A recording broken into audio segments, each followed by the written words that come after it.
Hey guys, Flawkes here, and you might notice it's not Perfect here. I am playing Crusaders Quest.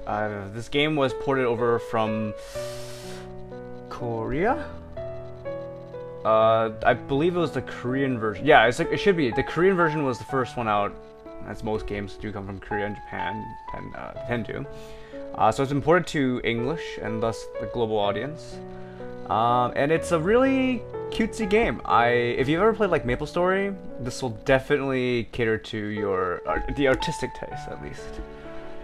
So it's got a very simple gameplay, and it scales pretty well. Sorry, I mean the level progression is very friendly. It's cash friendly.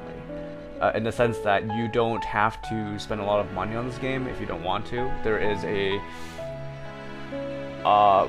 there's a clear way to progress further in this game without spending money, and it's not that bad actually. Like some games is just like ridiculous how much time you have to spend in order to get somewhere if you're like free to play. But this game is really nice actually. And speaking of cash, actually, even for caching, there's a very good there's a very cheap cash option, and I guess I'll probably explain that a little later.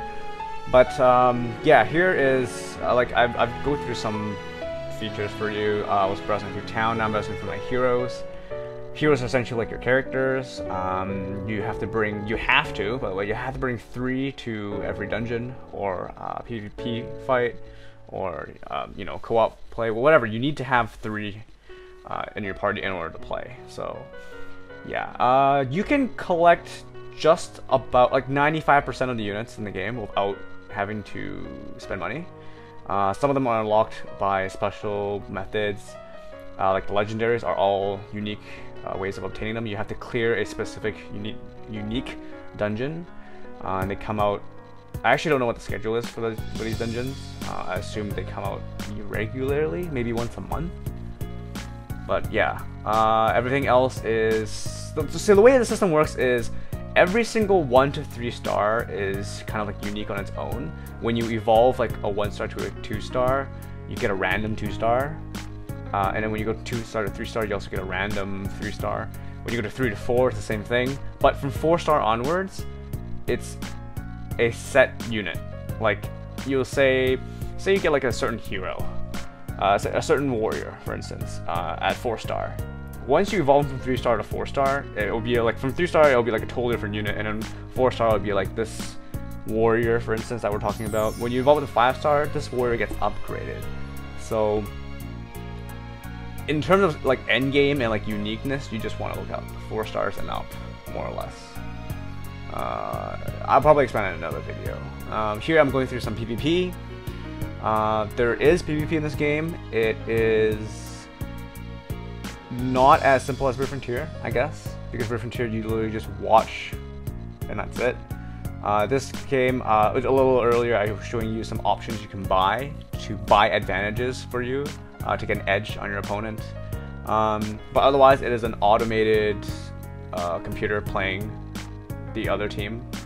It should be based on what that person had when they were last playing.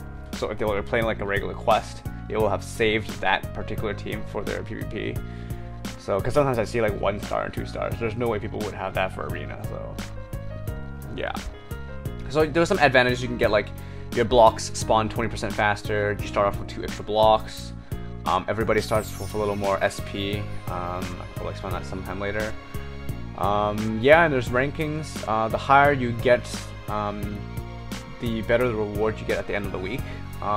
All your PvP rankings reset every week, and you get a reward based on how far you get. There's bronze tier, leagues. There's leagues. Bronze league, silver league, gold league. I forgot. I think it's like master league or challenge league or whatever. The purple one. I don't know what it's called. And then yeah, from then on it's based on percentages, like how high you get. Yeah, and yeah, there you go. I show you the rewards. So yeah, it resets every week. I don't remember which day anymore. I haven't really been paying attention to that part. But there's also co-op besides PvP. This is actually a legit co-op feature. You still have to pick your team of 3. You have to pick a goddess. I'll expand again. I'll explain anything that's kind of weird. And then you can search for a random. You can search for a random partner, or you can actually like set a specific room and have someone join it. So you can actually meet up with a friend. Earlier today, I actually recorded. I have a recording right now. I'll render it later.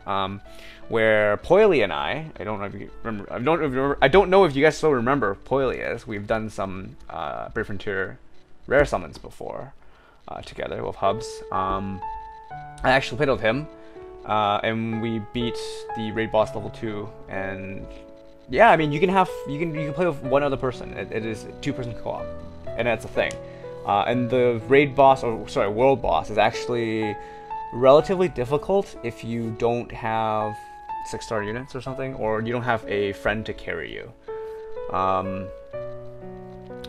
In this particular fight, I think I do end up carrying because of my archer. The other person only has 5 stars, and I have 2 6-stars. Although they're not max level. Although my priest isn't actually max. He's level 53. But yeah. In World Boss, or in this co-op, what's interesting is that whatever buffs your team, like either your priest units or like whatever units, any kind of like even goddesses, everything is AoE. So if you have something that gives your team or your allies a buff, you also buff the other person you're playing with.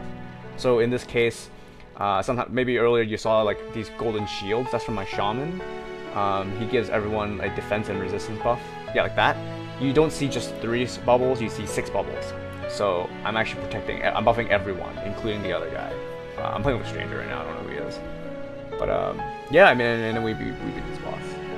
Yeah, and then I can explain a little bit about the end screen, I guess. When we get there, come on. You can see stats for everything in this game, which I love. You can see how much damage you dealt and whatever. So here I was the MVP, so I got an extra item. I got 2 instead of 1 reward. And here you can see how much damage I dealt versus how much I healed. Healing, I believe, is for both parties. So whatever heal you use, you heal. If it's an AoE heal, it heals both teams. So yeah, that's about it. I actually went over this video a little bit, but yeah, you guys should definitely check it out. I'll probably put some links down in the description below of where you can download this, or you can just go to your Play Store or your App Store. This game is available on both iOS and Android, and I highly recommend you guys check it out. No, I'm not being endorsed or paid in any way for this. I just think this is an awesome game. You guys should check it out. I mean, it's fun. And yeah, I'll probably be making some gameplay videos and probably some guides, because I don't really see very many on YouTube at the moment. Or yeah, and because the game is so new to the English audience, that there's not a whole lot of stuff translated yet from the Korean players. So yeah, hope you guys check this out and, you know, fall in love with the game, because I think it's pretty nice. So I'll talk to you guys later. I'll make more videos of this. See ya.